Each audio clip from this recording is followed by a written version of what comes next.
Sir గతంలో అనేక సంవత్సరాలు ఇక్కడ పనిచేసి ట్రాన్స్ఫర్ అయ్యి వెళ్ళిపోయినందుకు గాను ఈరోజు వీడ్కోలు సన్మానం ఇక్కడ ఈ పాఠశాలలో మా ఉపాధ్యాయులు కూడా సంస్కృతి సాంప్రదాయాలకు నిలయంగా ఉండి ప్రతి పండుగను ఉద్దేశించి ఉగాది మరియు దసరా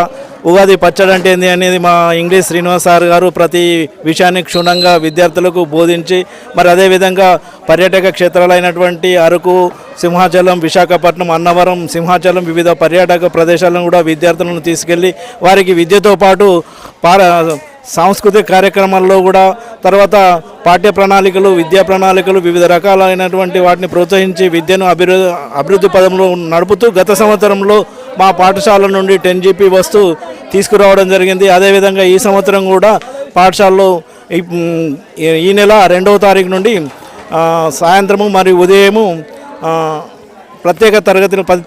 తరగతులు నిర్వహించుకోవడం జరుగుతుంది. దాన్ని నిర్దేశించి విద్యార్థులు కూడా మంచి ఫలితాలు రాబట్టడానికి ఉపాధ్యాయులు కూడా ఎంతో శ్రమపడినారు. ఈ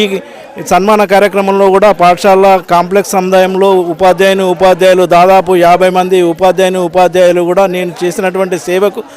గుర్తించి వారు ఈ పాఠశాలకు వచ్చి ఉన్నత పాఠశాల మరియు ప్రాథమిక మరియు కాంప్లెక్స్ ప్రధాన ఉపాధ్యాయులు మరియు ఉపాధ్యాయ బృందం అంతా కూడా నాకు చేసినటువంటి సేవకు సన్మానం చేయడం ఎంతో గర్వంగా ఉంది. ఉపాధ్యాయ బృందానికి, కాంప్లెక్స్లోని ఉపాధ్యాయ బృందానికి ప్రత్యేకమైనటువంటి ధన్యవాదాలు తెలియజేసుకుంటూ ముగించుకుంటున్నాను.